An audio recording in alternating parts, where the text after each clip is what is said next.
God knows that you can't respect them anymore. Once people show you their true colors and what they're really trying to get out of the relationship with you, is this a give and take or is this a just take? And a lot of the times people don't even know why they're in relationships to begin with. Oftentimes they're just bored.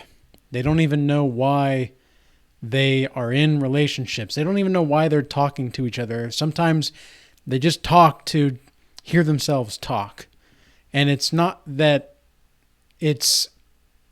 I'm all for talking when it's meaningful, actually. I'm all for talking when there's communication that is perhaps even fun or entertaining with people. I like talking to people when that's the case. I like to have a good time. I have good vibes. I like to have people around me that have good vibes. And then you have the kinds of people that ultimately want to just talk so that they can just leech off of your energy. It's like this shallow puddle that they can't seem to step out of. There's a whole ocean. There's a whole ocean just right over that way. If you just look the other way, there's a whole ocean to check out. But you want to stick in this puddle for some reason. You think this puddle is where everything's at. The puddle where all of the toads are and all of the flies and all of the dragonflies. And the dragonflies are cool, but holy cow, there's a whole ocean over there. There's sea turtles. There's sharks. There's orca whales. There's dolphins. There's so many cool things. You guys get the point. Speaking metaphorically here. But really what it comes down to is you're going to have to remove your attention from some of these kinds of people in your life because they're just not meant to be in your life. And that's unfortunately sometimes the way that the cookie crumbles. And it's not because you don't want to not give them attention. It's not because you don't care. It's not because it doesn't hurt to walk away from these kinds of people. It's not because of any of that. It's that you just know that they're not where you are. And sometimes you have to climb mountains not to show or to prove anybody else that you can climb the mountain, but it's so that you can look at the mountain and as you're going up, you're seeing the way that you're going up. And then finally you get to the top and then you realize that, wow, you can see almost the whole globe from here. That's what it felt like when I was on my first 14,000 foot hike in Colorado. I remember it was getting so hard to breathe on the way up, and that's kind of how life goes. Sometimes the more in elevation you get, the higher the altitude, the higher elevation of thought that you are in, the higher elevation that you are spiritually. It can get kind of hard to breathe sometimes, and you might have to start taking more and more breaks as you get closer to the top just because you're so out of breath from the lack of oxygen, it seems. But soon enough, your body will adjust, and when you finally do get to the top and you look out, and I could swear when I was at the top of that mountain in Colorado, I could swear that I could see like 200 miles in front of me one way. Obviously, there were other mountaintops over in this general direction, but over here, wow, it looked like you could just see forever. And, it was super windy, and it was just super warm as well, surprisingly, because, you're at the top of the mountain. The closer you get, even though it actually seems colder with the wind, the sun rays are just so harsh on your skin that it can hurt almost in some ways. And so there's just a different kind of feeling that you get when you're at the top of a mountain, right? And that's kind of the same way that you're going to be living life. You're going to be living life on the up.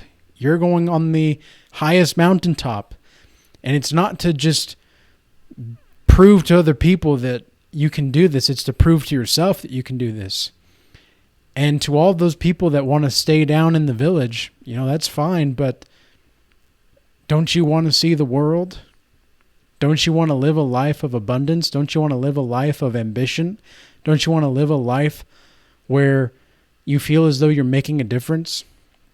Don't you want to have that little struggle in your life? Do you want to be comfortable? Do you really want those things for yourself? These are the kinds of questions that are going to be running through your mind.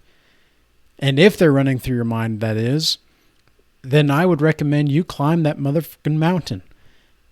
Because there's no other option for you at this point. There's no other option. And here's the other thing. You can't change anyone. You can't expect people to change. You can put boundaries on what you'll tolerate and what you won't tolerate as far as behaviors, but you can't make anybody do anything. You can lead someone and you can guide them, but you can't force them to actually do what you want them to do. Ultimately, if you do try to do that, you'll find that you're actually just trying to force some kind of resistance internally onto someone else. And when you do that, you're actually just hurting yourself. And there are times where people are willing to change. There are times where people are willing to change, and it can be up to your discernment on whether or not you can take these kinds of people back into your life. But for the most part, if they're in the village, and the village isn't a bad place, but if they're in the village and they say they want to go to the mountain with you, but they're not prepared, they haven't packed their water, they haven't packed their snacks or whatever they need. Sometimes when you're on that kind of a hike, you're going to need extra supplies of some kind, because if you expect to just go up there empty-handed, you could make it, but it's not always going to be the case that you're going to be making it in a way that's going to be conducive to a healthy route back. You might be going back on a some kind of helicopter or something, and you don't want to do that. But the thing is when people are trying to show that they are worthy to be in your life, because you're going to get to this point on the spiritual path where people are going to try to start and strive to start proving that they're worthy to be with you. And it's not that you're like pompous or arrogant in a way, even though it can come across that way perhaps. I know sometimes at the gym I can seem kind of like this arrogant prick of an asshole because I don't really talk too much. And people can be intimidated by some people that don't talk a lot. But to those people that are wanting to go on the mountain, but they're not willing to show that they have changed in certain ways, they're willing to change their behaviors, you have to remove your attention altogether. And that's going to be the ultimate life-changing moment for them. They're either going to realize that you're for real and you really want to do great things in this world, or they're just not going to be able to handle what you have to offer and what you have in mind and in store. And it's not anything reflecting bad on them per se. They may be a fine person. They're just not there. They're just not willing to get there. And I've met a lot of these kinds of people where they're kind people. They're good people, but their values are not aligned with mine. And for that reason, it's like, well, I don't really wish you ill will. I do have this compassion for you as a human being, but unfortunately, I don't know if this is going to work out. And sometimes they might try harder to be in your life, and if they do, then that's great. And they're showing that they're willing to put and behave in a way that respects your boundaries, that respects you. Then obviously it's going to be up to you to decide whether or not that you can take them back. But honestly, I've gotten to the point to where I would like some of the people that are trying to get back into my life, I want them to do something a little bit extra for me at this point. It's like, I've worked way too hard, and God knows this. God knows that I've worked way too hard to get to where I am, because I shouldn't even be here in one way or another. And to see these people that have been given everything their whole life, and they're not bad people, all of them. They're not bad people. It's just, do you really know what hard work is? Like, that's kind of the question that I have to ask them in my head sometimes. It's like, do you really know what hard work is? Like, true inner hard work. It's not just physical labor, and physical labor is good. And hard. It is very difficult, and I've done physical labor. But I've also done emotional labor, in the sense that I've worked with people with mental disabilities in the past, and now with my consultations, like, it's not like a walk in the park for anybody to have to look at their worst parts of themselves and accept it. Like, that's not an easy task for people to do in general. And so one of the reasons that I have my consultations is because I want to hold a space for people to not feel like they're being judged when they have to confront those worst parts of themselves. Because I know what that's like. I know what it's like to look at yourself, your inside, not just in the mirror, but your inside, and think, wow, yeah, that's got to change. That needs to change, and that hurts. And a lot of the times, you'll be able to give yourself respect when you do that. You'll be able to give yourself respect when you can actually look at what you need to change honestly in yourself. When you can humble yourself to the point to where you don't need to have your ego stroked every second of the way to get attention here, attention there. Because even at the beginning stages of my semen retention journey last May and June, I noticed that I still had that, like, yearning for dopamine hits for female attention. And now it's not about repressing my sexuality, but it's not about acting all the time on it either. I'm not going to repress it, and sometimes I'll express it when I'm like flirting or something like that, but I don't do that. Like, I don't do that to just anybody. I reserve that for people that I'm actually interested in, for people that I'm actually trying to build something and build a connection with. Which leads me to another point. Imagine being, we'll do first the woman. Imagine being a woman that has met a man that is godly, that is ambitious, that is willing to provide and protect, that makes her feel safe. And yet this woman is the same kind of woman that ran off because she thought the grass was greener on the other side, when in reality, the grass is just green where you water it, right? That's just that is what it is. So she thought the grass was greener on the other side. Turns out that there's a lot of dead grass spots over there. And now you are over here, this godly man, and now they want to come back. Imagine being that woman that, because she wanted more attention, even though she had everything that she wanted right in front of her, she wanted more attention, so she went somewhere else for a while. Now she expects you to have your arms just open to her when she comes back. Imagine being that kind of woman. God knows you can't respect a woman like that. You can't really trust a woman like that.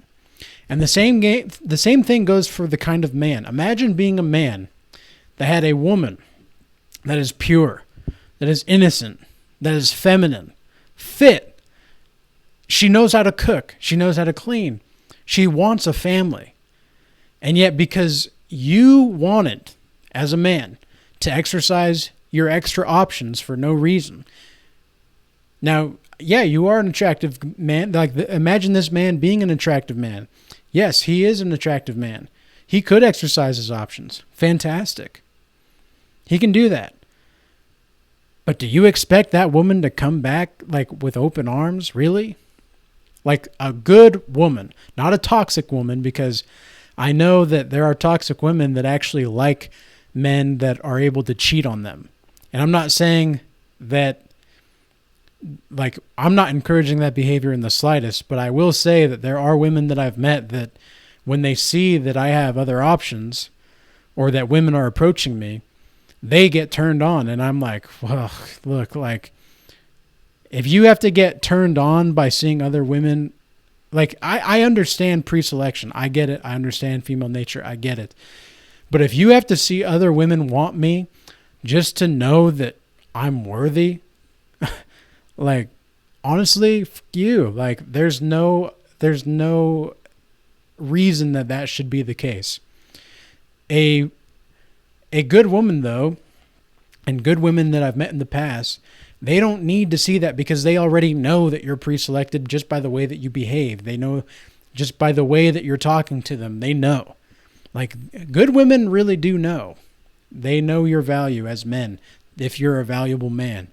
And I say that, I don't want to say valuable in the sense because I don't like that term, like high value man or high value woman. I don't really like that term. I do prefer the term more godly man or godly woman. And here's the thing. As a man that is godly, if you are a godly man, and I've talked about this in my other videos before, and I don't want to stray too off topic, but I guess it is kind of more on topic though, but it is a biblical right for a man to have concubines, which are basically secondary wives. They're not quite wives, but they are concubines. And I'm not saying that I'm looking for concubines. I'm not saying that I'm someone that is going to have concubines. Like, I would prefer, in all reality, I would prefer to have one woman that I can create a family with. Like, I don't see why I would need anything more than that, to be honest with you. I really don't. But I do understand that the times are changing, and the times are really weird right now as far as the whole dating game is concerned. But you have to know in the dating game, when you lose respect for somebody, you have to be willing to walk away, as hard as it is. And trust me, believe me, I've been there. I've been there, and there's still times where I look back with a sense of fondness on an individual that I met. But I also remember the things that she did on the side.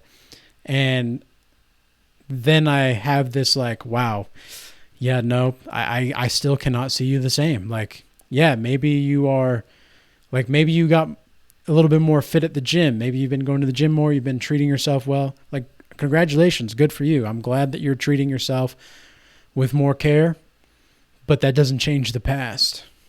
Unfortunately, I can't unsee what I've seen. I can't unsee certain things. And for that reason, I can't respect you. And God knows that. So whenever you're dealing with these kinds of people, that when you know that it's a facade, you've got to just leave it. Cut it out. Just cut it off. Cut it off. This is one of the reasons why I think genuine godly people, the chosen ones, are so secluded in a way that I wouldn't say that they're isolated because they're with God, but I would also say that you just have this sense of never really belonging anywhere. You belong somewhere else. Like, this society that we live in, golly, like, what? Does anybody know what's going on anymore in the society? I don't think so.